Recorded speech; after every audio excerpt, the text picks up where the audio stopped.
My dear friends, we have the man of the hour, the senior King's Counsel that Kenny got to look at the European Charter on Human Rights, the European Court, the Human Rights Act.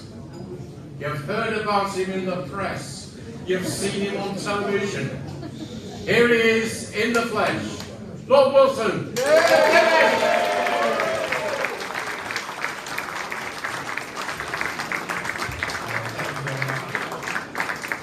Thank you very much, Eric. Most people like to see me on the radio.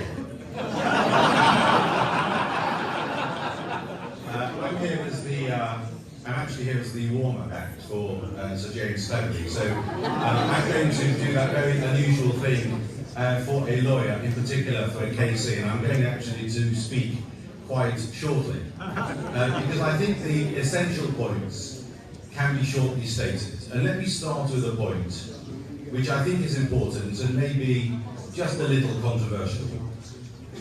What happened in Manchester on Yom Kippur was not an anti-Semitic attack. An anti-Semitic attack is when somebody pulls your kippah off your head. An anti-Semitic attack is when somebody shouts at you, as they shouted at me when I was a kid, go back to Palestine. Interestingly, by the way, they now shout at me, get out of Palestine. I sometimes wish they would make their mind up as to which it actually is. But those are anti-Semitic attacks. What we saw on Yom Kippur, a couple of miles from here, was not anti-Semitism. It was, as the Chief Constable of Greater Manchester said, it was terrorism. And it wasn't just any old terrorism. It was radical Islamist terrorism. Because unless we recognise it for what it is, we'll never be able to confront it and deal with it. The second point I want to make, and there are only two, is that I have two confessions. The first, you know, I'm a barrister. The second is that according to the Bar Standards Board, it is perfectly in order for another barrister to call me a racist apologist for genocide and apartheid. When a barrister who happens to be acting for Hamas, and let me be clear, I believe in the cap rank rule, unlike him. I believe you actually can act for anybody, unlike him. But when he called me a racist apologist for genocide and apartheid, that was for one reason only. It wasn't because of anything I'd said, or indeed anything I'd done. It was simply because I believe that Israel has a right to exist as a Jewish homeland. In other words, I believe in Zionism, as the vast majority of Jews in this country do, and as a huge number of non-Jews do as well. And when I complain to the Bar Standards Board that perhaps, just perhaps, one barrister calling another barrister a racist apologist for genocide and apartheid might possibly breach the code of conduct, the answer that came back was, well, we agree it's offensive, but we don't think it's seriously offensive.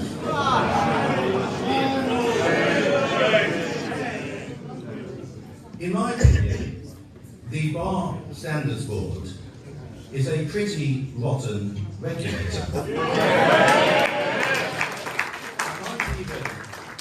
I might even be prepared to say that it is a seriously rotten regulator. But it reminds us of the General Medical Council, who, faced with a doctor who said that the Royal Free Hospital was a Jewish supremacy cesspit, is still practicing. Now, I wouldn't mind if these regulators applied their free speech ideals across the board, but we all know that they don't.